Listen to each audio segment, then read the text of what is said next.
예수 그리스도의 십자가 믿음, 이런 제목이 되겠습니다. 한 2, 3주 전에 우리가 갈라디아서를 한번 봤는데 다시 한번 복음의 핵심이 새겨져 있는 갈라디아서를 다시 한번 보고자 합니다. 사도 바울이 제1차 전도 여행을 하면서 갈라디아 지방의 여러 교회를 개척하게 됩니다. 이 지역에는 이제 오직 복음을 받아들일 수 있는, 수납할 수 있는 순전한 심령들이 많이 있었기 때문에 그들에게 복음이 전해지자 즉시 회개하고 예수를 믿는 이런 역사들이 많이 있었습니다. 그로 말미암아 많은 교회가 갈라디아 지역에 형성되는 그런 모습을 우리가 생각할 수가 있습니다. 그런데 너무나도 이 복된 갈라디아 교회에 한 가지 문제가 생겼습니다. 그것은 다름 아니라 예수 믿어서 우리가 구원받았지만 여전히 율법을 우리가 행해야 하고 할례를 받아야 한다는 유대인들이 교회에 들어오면서 그들이 가르치는 이러한 잘못된 이러한 가르침들이 성도들에게 전해지게 된 것이지요. 우리도 유대인들의 말입니다. 우리도 예수 믿는다. 예수 믿어서 구원받는 거 안다.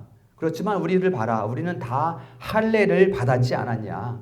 그러니까 예수 믿어서 구원받는 거 맞지만 할례도 받고 또 구약의 율법도 잘 지키면 그게 제대로 믿는 것이고 그게 가장 고급스러운 그리스도인의 모습이 되는 것이다. 이렇게 이제 그 유대주의자들이 갈라디아 그 순수한 성도들을 미혹하고 가르치게 된 것이지요.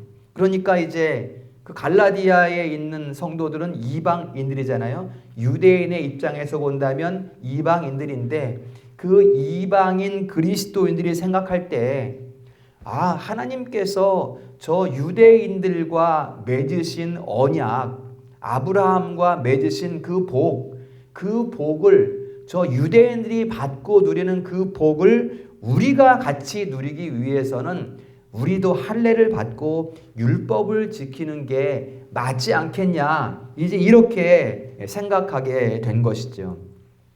여러분, 이게 바로 교회에 유입된 공로주의이고요. 자질주의, 또 행위구원, 이런 것들이 이제 교회에 유입된 것입니다. 그러니까 내 몸에 어떤 표시를 남기는 거죠. 나는 이런 그리스도인이야. 그걸 몸에 표시를 남기고 또 내가 무엇을 하면 더 좋은 것을 얻을 수 있는 것이고 그렇게 함으로 말미암아 이 다른 연약한 어떤 이런 성도들보다 더 우월한 그런 성도의 모습을 가질 수 있는 것이 아니겠느냐. 이제 이런 생각을 하게 된 것이죠. 이렇게 되다 보니까 오직 복음으로 세워진, 예수를 믿는 것으로 세워진 교회에 이런 거짓 선생들의 미혹이 시작되니까 이제 교회가 전적인 은혜를 망각하기 시작합니다. 은혜로 구원받았다고 하지만 전적인 은혜가 아니고 우리가 거기에 무엇을 덧붙여야 한다는 이러한 생각이 교회를 잠식하게 됩니다. 그러다 보니까 이제 갈라디아 교회에는 평강이 사라지고 그리고 긍휼이 사라지고 이제 교회 안에 분란이 시작됩니다. 나는 고생하니까 내가 좀 가르쳐서 나는 고상하니까 난 똑똑하니까 내가 좀 저 교회에 가서 뭔가 좀 잘 가르쳐서 교회를 좀 바르게 세워야 되겠다. 이런 사람들이 교회에 유입이 되니까 어떻게 돼요? 긍휼이 사라져. 그 교회에서는 평강이 사라져. 그래서 사도 바울이 16절에 말합니다. 너희에게 평강과 긍휼이 있을지어다. 이렇게 기도하고 있는 것을 우리가 볼 수가 있는 것이죠. 우리는 갈라디아 교회를 보면서 이 시대의 거짓 선생들이 어떤 사람들인가를 우리가 잘 생각해 볼 필요가 있습니다. 지금 이 시대에도 거짓 교사들이 많이 있기 때문에 지금 우리가 듣고 배우고 새기는 이러한 생명의 말씀, 그 진리의 말씀이 우리 심령 깊이 새겨지지 않으면 이런 거짓 선생들이 나타나서 교회의 평안을 파괴한다는 거예요. 서로 사랑하고 긍휼히 여기는 그런 마음들을 없어지게 만든다는 거예요. 이런 잘못된 것들을 가르치는 사람들이 교회에 유입되면 교회에 혼란이 생긴다는 거예요. 갈라디아 교회가 지금 그것을 우리에게 말씀해 주고 있습니다. 모르면 미혹돼요, 여러분. 모르면. 알지 못하면, 바른 지식이 없으면 분별할 수 없기 때문에 이 말에 흔들리고 저 말에 흔들릴 수밖에 없게 된다는 것이죠. 하나님께서는 이미 우리를 구원하셨는데 우리가 이걸 생각해 봐야 되거든요. 우리는 구원받은 하나님의 자녀들인데 하나님께서는 어찌하여 우리를 성화의 과정에 있게 하셨을까? 이거 우리가 생각해 봐야 되는 거거든요. 성화는 점진적이거든요. 계속 쭉 가는 것이 아니라 이렇게 자라가는 모습이 성화의 모습이거든요.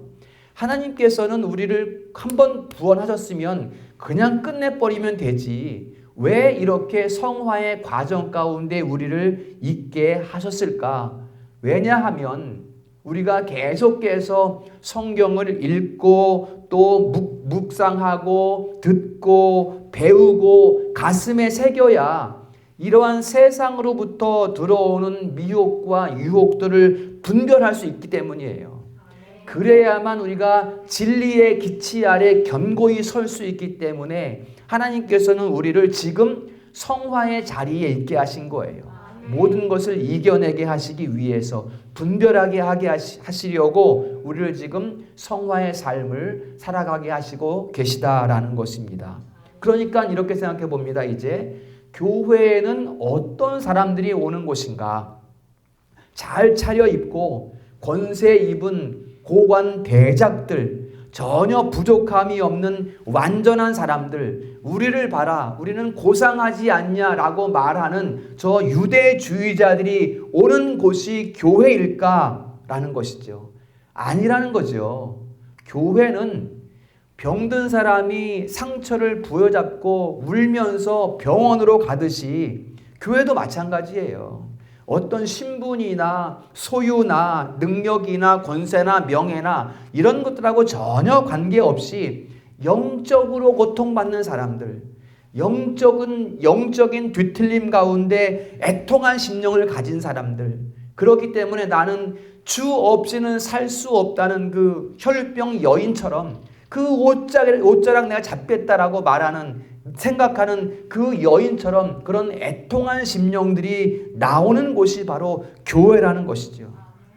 교회는 아무 공로 없는 사람들이 나와서 아무 공로 없이 예수 그리스도의 전적인 은혜로 구원받는 곳이 바로 교회이다. 그로 말미암아 이제 서로 화목하고 함께 평안을 누리고 함께 사랑하고 함께 섬김으로 교제하는 그 장소.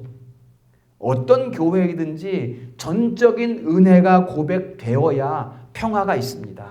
그 평화를 우리 교회, 우리 성도들이 누릴 수 있기를 소망합니다.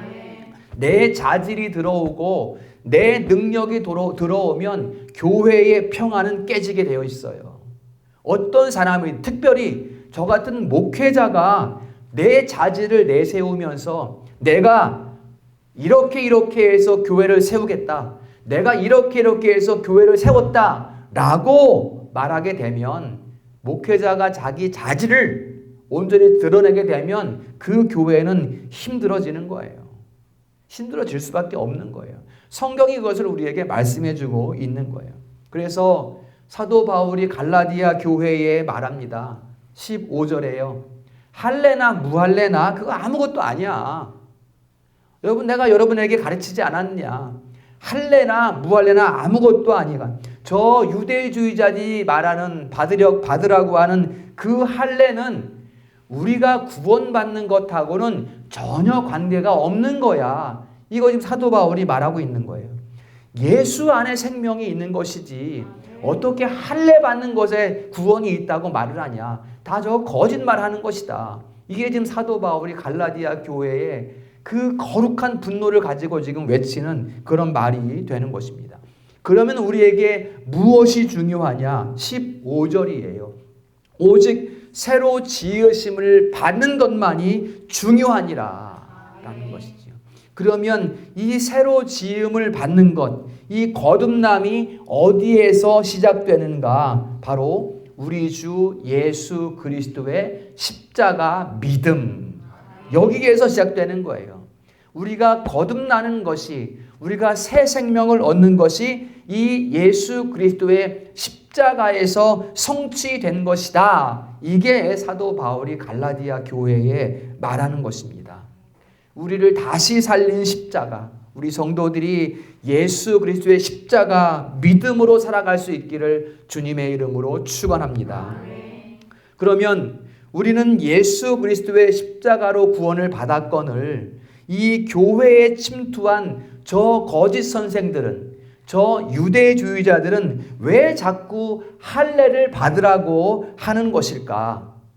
여러분, 할례와 우리가 지금 말하고 있는 예수 그리스도의 십자가를 딱 같이 놓고 비교해 보면 이 사람들이 왜 할례 받으라고 하는지 우리가 알 수가 있게 됩니다.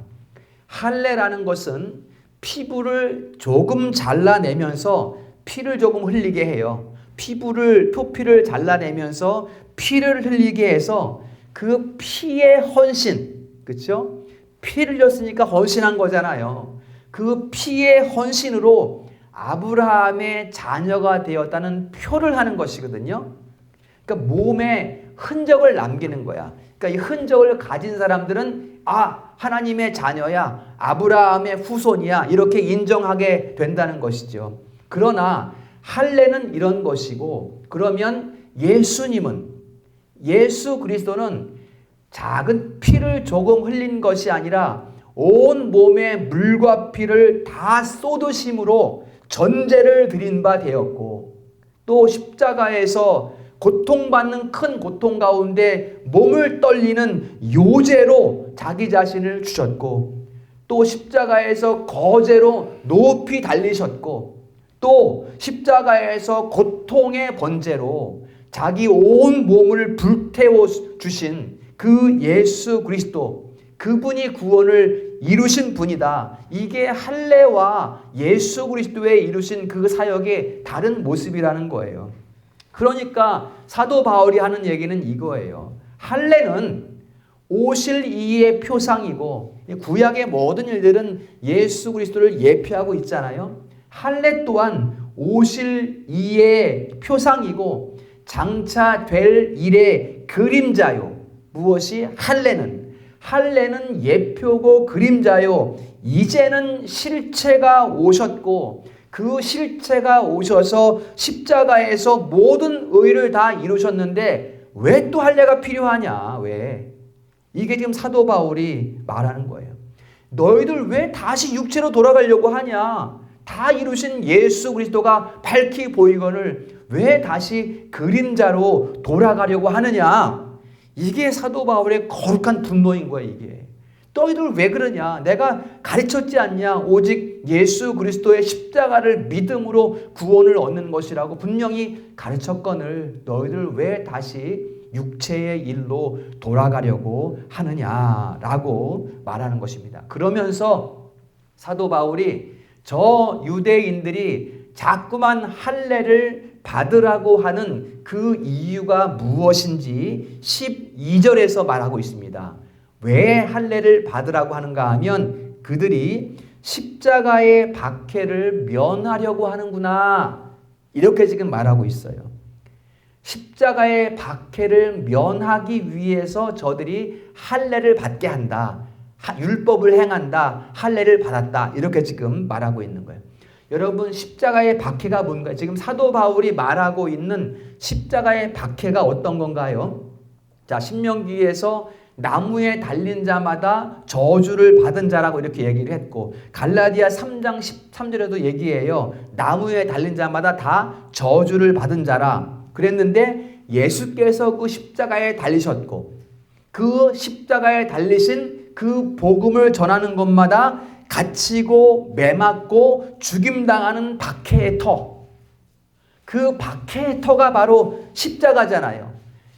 예수 믿는 그리스도인이라는 그 이름은 무엇인가 하면 그 십자가를 믿는 것이고 그 십자가를 자랑하는 것이고 그 십자가를 전하는 것이란 말이에요. 그게 지금 박해의 터란 말이에요. 그러니까 지금 저 거짓 선생들은 이 박해를 면하기 위해서 박해 안 받으려고 지금 할례를 행하고 율법을 행한다. 이걸 지금 사도 바울이 갈라디아 교회에 변증하고 있는 그런 모습인 것입니다. 여러분, 이 유대주의자들의 그 모습을 가만히 보면 이게 무슨 모습입니까? 로마서 1장 16절에 십자가를 부끄러워하는 모습이에요. 복음을 부끄러워하는 모습이에요. 복음은 곧 십자가잖아요. 그 복음을 부끄러워하는 모습이에요. 뭔가 이렇게 저렇게 해서 내가 핍박은 면해야지. 그렇게 하려면 할례 받아야 되고 그렇게 하려면 율법을 행해야 되고, 이게 지금 유대주의자들, 거짓 선생들의 생각이라는 것을 말하고 있는 것이죠. 에이, 좋은 게 좋은 거지. 좋게 믿자. 복음을 전하려면 세상과도 타협할 수 있어야 되는 거 아니겠냐. 좀 잘 믿고 우리가 좀 복을 먼저 받고 잘 살아야, 그래야 뭐 복음도 전해지고 예수도 전해지고 전도도 할 수 있는 것이지. 그런 거 아니겠냐. 이게 지금 그들의 생각이라는 거예요. 교회 규칙도 중요하지만 먼저 세상 규칙을 잘 지켜야 되지 않겠냐. 그래야 교회가 세상 가운데 좋은 이미지를 가질 수 있지 않겠냐. 그렇게 해야 교회 다니는 우리 자녀들도 좋은 직장 얻을 수 있지 않겠냐. 그래야 좋은 사람 사귈 수 있지 않겠냐. 그래야 좋은 학교 갈 수 있지 않겠냐. 지금 그걸 얘기하고 있는 거예요. 세상과 완전히 타협된, 세속주의화된 교회의 모습을 그 거짓 선생들이 만들어가고 있다. 이걸 지금 사도 바울이 외치고 있는 것입니다. 여러분, 이 사람들이 하는 말 다 맞는 말 같잖아요. 그렇지 않습니까? 우리가 좀 잘 살고 좀 제대로 믿고 세상과도 좀 이렇게 협의도 하고 타협도 하고, 세상 교회 규칙은 좀 지키긴 지키더라도 세상법 잘 지키면 세상이 교회를 인정해 주지 않겠냐. 그러면 뭐 다 교회 성도들도 다 세상에 다 잘 살고 다 잘 되고 그렇지 않겠느냐. 다 맞는 말 같잖아요. 그렇죠? 교회의 본질은 사랑이다. 이렇게 말하는 거야 지금. 사랑이다. 사랑을 행해야, 우리가 이웃을 내 몸같이 사랑해야 그게 교회 아니겠냐. 그러면 세상 사람들도 교회를 인정해 주지 않겠냐. 야, 저 교회는 참 사랑이 많네. 이렇게 인정해 주지 않겠냐. 이걸 지금 얘기하고 있는 거예요. 그러니까 갈라디아 교회 성도들이, 그 순수한 성도들이 맞다. 저 유대주의자들이 맞다. 우리도 복 받고 잘 살아보자. 우리도 세상에서 인정받아보자. 이런 마음을 갖게 된 거예요. 거짓 선생들의 그 유혹 때문에. 그러나 여러분, 이것은 본질을 지키는 것이 아니라 본질을 잃어버린 교회의 모습입니다. 본질을 잃어버린 거예요, 이것은. 여러분, 우리가 어떤 모양이나 격식이 필요할 수 있어요. 우리에게는 뭐 살다 보면 뭐 갖추고 이런 것들 필요할 수 있지 않겠습니까? 그러나 본질은 잃어버리면 안 돼요. 본질은. 지금 사도 바울이 유대주의자들, 거짓 선생들에 대해서 갈라디아 교회에 말하는 것은 저들 때문에 너희들 본질을 잃고 있다. 이걸 지금 말하고 있는 거예요. 여러분, 기독교의 본질이 무엇입니까? 아까 말했지만 새로 지으심을 받는 거거든요. 그 교회의 본질이거든요. 새 생명을 얻는 거거든요. 그래서 하나님의 자녀가 되고 하나님 나라의 상속자가 되는 거거든요. 그게 어떻게 된다고요? 같이 합시다. 예수 그리스도의 십자가 믿음. 이것으로 말미암아 우리가 거듭나는 거란 말이에요. 새 생명을 얻는 거란 말이에요. 그러니까 십자가 없이는 되지 않는 거예요. 예수 그리스도의 십자가가 교회의 본질이라는 거예요, 여러분. 사도 바울은 그걸 지금 말하고 있습니다. 교회가 어디에 어느 터 위에 서 있습니까, 여러분? 교회가 예수 그리스도의 몸과 피, 살과 피로 십자가에서 다 이루신 의, 그 위에 세워진 것이 교회잖아요. 그러니까 교회의 본질은 예수님의 십자가인 거예요.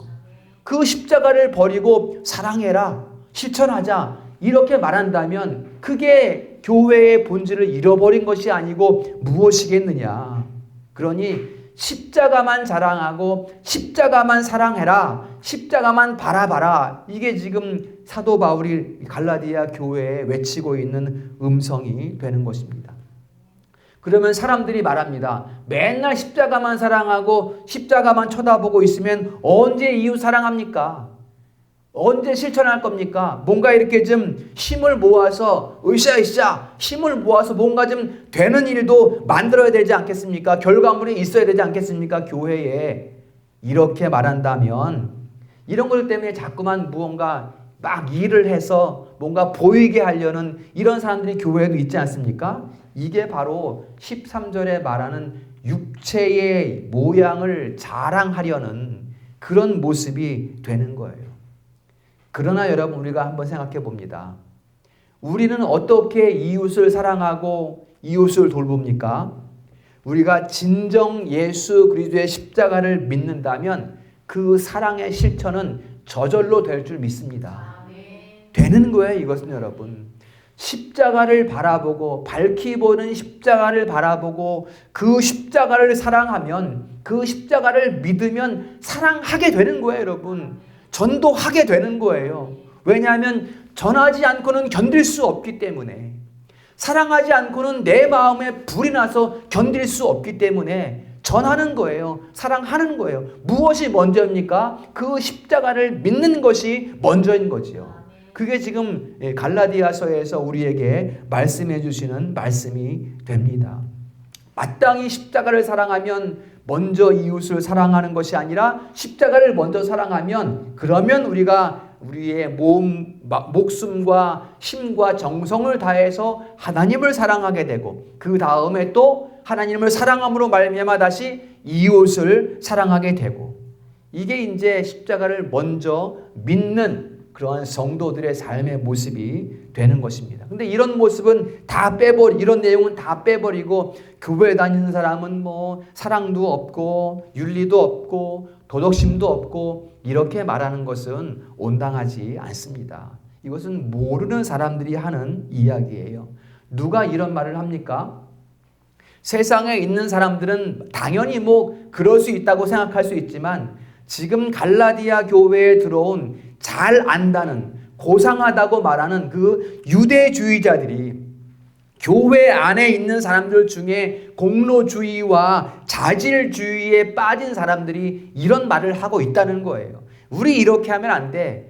십자가는 좀 천천히 믿어도 되고 먼저 실천해야지, 먼저 사랑해야지, 이런 말을 하는 사람들이 교회에 많이 나타나게 된다라는 것을 말씀하고 있습니다. 여러분, 오늘날 예수 그리스도의 십자가가 없는 교회를 많이 볼 수 있습니다. 십자가는 없고 사람만 많고 돈만 많고 건물만 있고 세상 윤리가 가득 찬 그런 교회의 모습을 우리가 많이 보게 됩니다.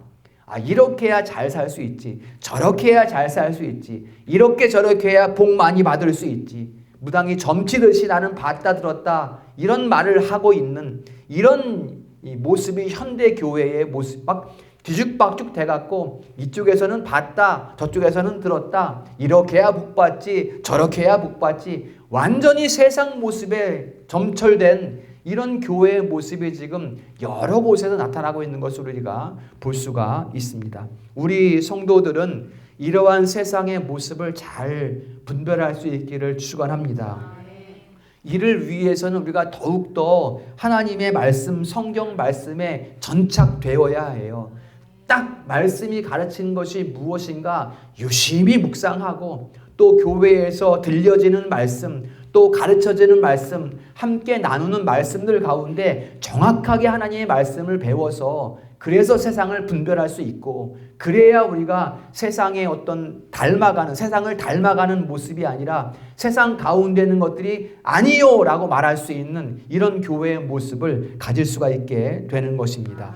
그러면 우리가 성경 말씀을 딱 볼 때 우리가 이런 밝히 듣고 밝히 배우는 이런 마음을 가지면 우리가 보고 들을 때마다 성령 하나님이 감화하시고 조명해 주시는 거예요. 그럼 더욱 깊이 우리가 깨달음 가운데 나아가고, 그로 말미암아 더욱더 성화의 삶을 살아가는 그런 모습이 우리 가운데 열매로 맺혀지게 되는 것입니다. 이것이 우리 성도들의 자라감이 될 수 있기를 주님의 이름으로 축원합니다. 말씀을 결론하면서 오늘 17절 말씀을 보려고 합니다. 한번 17절 말씀 다 같이 읽어볼까요? 시작. 이 고난은 누구든지 나를 괴롭게 하지 말라. 내가 내 몸에 예수의 흔적을 지니고 있노라. 아멘. 우리가 앞에 말씀 나눈 것처럼 그러한 자라가는 모습, 십자가를 믿고 자랑하는 그러한 삶을 살아갈 때 잘 기억할 것은 무엇인가 하면, 이러한 우리의 신앙인의 삶, 그런 신앙인의 자세를 세상은 인정하지 않는다는 거예요. 그걸 지금 사도 바울은 예수의 흔적이라고 지금 말하고 있는 것입니다. 우리가 십자가를 믿고 우리가 십자가를 자랑하는 것을 세상 사람들은 이해하지 못해요. 오히려 에휴 미련한 사람들 이렇게 말한다는 것이에요. 지금 사도 바울은 그 미련한 것을 흔적으로 가지고 있다, 이것을 말하는 것입니다. 세상으로부터 굴욕받는 것으로, 세상은 이 흔적에 대해서 굴욕적인 것으로 생각한다는 거예요. 그래서 이 흔적이라는 그 단어가 낙인, 그러니까 죄수들에게 낙인 찍는 거 있잖아요. 그런 단어가 지금 사용이 되었거든요. 그러니까 지금 이 사도 바울이 가지고 있는 흔적이라는 것은 옥에 갇히고 쇠사들에 채이고 매에 맞고 돌에 맞고 이런 복음을 전하기 위해 복음을 전하다가 받게 된 그러한 악형들, 이런 것들에 대한 흔적을 지금 사도 바울이 말하고 있는 거예요. 분명히 이런 흔적들이라면 세상 사람들이 보기에는 수치스럽고 불명예스러운 거잖아요. 그렇죠? 그 흔적. 그러나 하나님 앞에서는 그 흔적이 어떤 흔적이 될까? 가장 영예로운 흔적이 되는 거예요. 가장 영예로운 흔적. 세상의 모든 명예보다 가장 명예로운 그 흔적, 그것을 지금 말하고 있는 것입니다. 왜냐하면 그것은 우리의 대장 되신 예수 그리스도께서 자기 제자들에게 친히 장식해 주신 표다. 장식해 주신 표다. 이렇게 해석을 할 수가 있습니다. 그렇기 때문에 그 표를 가지고 있는, 그 흔적을 가지고 있는 사람들은 다른 사람들보다, 세상의 어떤 사람들보다 가장 훌륭한, 더욱 훌륭한 사람들이라는 것을 우리 주 예수께서 친히 표해 주신 것이다. 이것을 지금 예수의 흔적이라고 사도 바울은 말하고 있습니다. 그래서 이렇게 영예로운 흔적, 지금 사도 바울이 가지고 있는 이 영예로운 예수의 흔적을 우리 성도들이 가질 수 있기를 주님의 이름으로 축원합니다.